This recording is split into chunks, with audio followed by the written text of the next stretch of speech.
ابو طالب کا انتقال ہو گیا، نبی صلی اللہ علیہ وسلم کے چچا علی بن ابی طالب رضی اللہ تعالیٰ عنہ کے والد گرامی انتقال ہو گیا۔ علی رضی اللہ تعالیٰ عنہ آئے نبی صلی اللہ علیہ وسلم کے بعد، اور آ کر نبی صلی اللہ علیہ وسلم کو مخاطب کر کے کہا آپ کے مشرک چچا کا انتقال ہو گیا ہے، کیا کرنا ہے؟ کون ہے علی کے وہ؟ کیا کہہ رہے ہیں نبی صلی اللہ علیہ وسلم کو آگے؟ میرے والد کا انتقال ہو گیا ہے، کیا کہہ رہے ہیں؟ آپ کے مشرک چچا کا انتقال ہو گیا ہے، کیا کرنا ہے؟ نبی صلی اللہ علیہ وسلم نے فرمایا ان کی تدفین کر دیجئے، ان کی تدفین کر دو۔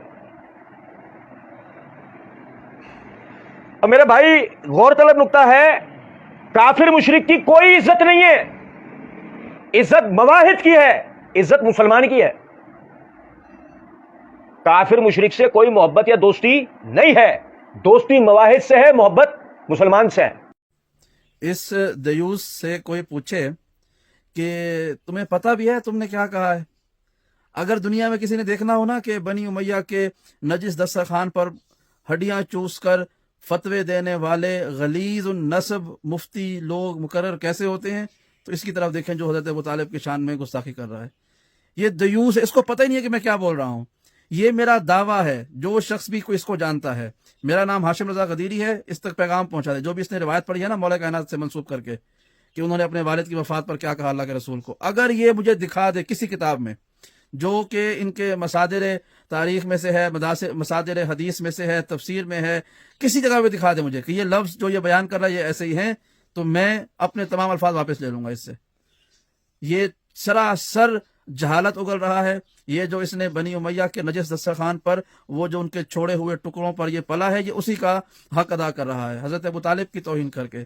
اس دیوس سے پوچھیں کہ بتاؤ کہ حضرت ابو طالب اگر نعوذ باللہ مشرک تھے تو اللہ کے رسول نے کس کی وفات پر عام الحزن منایا تھا؟ ابو سفیان کے مرنے میں منایا تھا یا عتبہ عتیبہ کے مرنے میں منایا تھا؟ ان بنی امیہ کے مرنے والوں پر اللہ کے رسول نے خوشیاں اور جشن منائے تھے، بدر اور احد کے بعد دیکھیں۔ اور حضرت ابو طالب کی وفات پر اللہ کے رسول نے سال بھر غم کیا۔ وہ شخصیت کی جس نے شیب ابی طالب میں اللہ کے رسول کو پالا، حفاظت کی اور اسلام لانے والوں کی حفاظت کی، زندگی بھر 6-8 برس کی عمر سے حضرت ابو طالب نے ان کو آغوش میں لیا، اور یہاں تک کہ اللہ کے رسول 52-53 برس کے ہو گئے، کس کے سائے تلے پلتے رہے؟ حضرت ابو طالب کے۔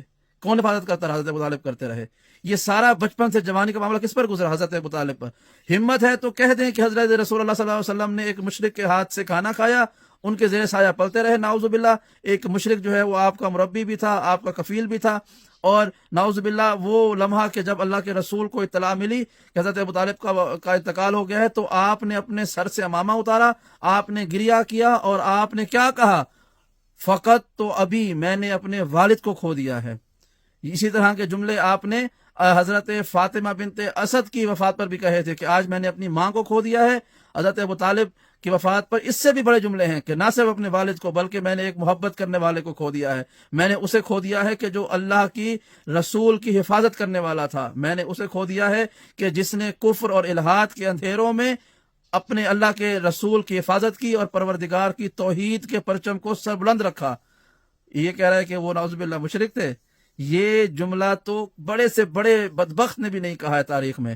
وہ جو گفتگو کرنے والے ملتے ہیں نا حضرت ابو طالب کے خلاف، وہ بھی یہی کہتے ہیں کہ وہ دین حنیف پر تھے، حضرت ابراہیم کے دین پر تھے، کلمہ نہیں پڑھا تھا، یعنی اسلام کلمہ نہیں پڑھا تھا، ورنہ کسی نے ان کو مشرک نہیں کہا۔ پتہ ہے مشرک کون تھے؟ مشرک تھے ابو سفیان، ابو لہب، ابو جہل، عتبہ، عتیبہ۔ یہ لوگ تھے کہ جن کے ہاں گھروں میں بت پرستی ہوتی تھی، نہ صرف بت پرستی بلکہ ان کے ہاں بت گری ہوتی تھی، بت فروشی ہوتی تھی، بتوں کا کاروبار کرتے تھے یہ لوگ۔ ان کے برانڈز تھے بتوں کے، یہ بتوں کو بنا بنا کے بیچتے تھے۔ دشمنی بنی ہاشم سے یہی ہے حضرت ابو طالب سے کہ حضرت ابو طالب اور ان کی آل اولاد نے آ کر ان کے کاروبار ٹھپ کر دیے۔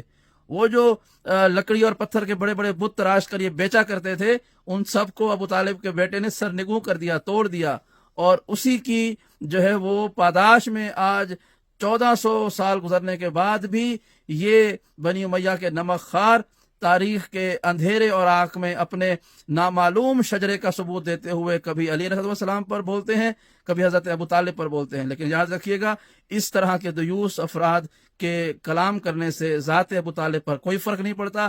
ہمارے لیے وہ شخص محترم ہے جس کا اللہ کے رسول نے احترام کیا، اور جیسا احترام حضرت ابو طالب کا کیا ہے، دنیا میں اور کسی کا نہیں کیا.